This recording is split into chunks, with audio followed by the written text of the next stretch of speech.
السلام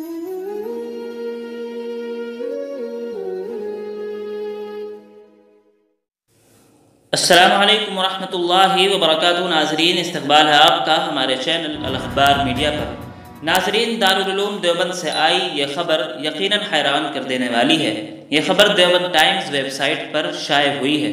دارالعلوم دیوبند کے تعمیری کام میں لگے مزدوروں کا سامان چوری کرتے ہوئے ایک ملزم کو مزدوروں نے رنگے ہاتھوں پکڑ لیا اور پٹائی کر کے پولیس کو سونپ دیا۔ پولیس نے مزدور کی تحریر پر معاملہ درج کر کے مجرم کے پاس سے چوری کا سامان برآمد کر لیا اور اسے جیل بھیج دیا گیا۔ دارالعلوم دیوبند کے تعمیری کام میں لگے سبھی مزدور تقریباً غیر مسلم ہیں، بہار کے دربھنگہ کے رہنے والے ہیں۔ انہی میں سے ایک جوگیندر اپنے دوسرے ساتھیوں کے ساتھ دارالعلوم دیوبند کی لائبریری کے پاس بنے تعمیری کام کے لیے ایک عمارت میں رہتے تھے اور کام کرتے ہیں۔ بتایا جا رہا ہے کہ جمعے کی شام ایک آدمی تالا توڑ کر ان کے کمروں میں گھس گیا اور وہاں پر رکھا گیس سلنڈر، چولہا اور سریا وغیرہ چوری کر لیا۔ موقع پر پہنچے مزدوروں نے چور کو رگے ہاتھوں پکڑ لیا اور مزدوروں نے اس کی پٹائی کر کے دارالعلوم کی انتظامیہ کو اس کی اطلاع دی۔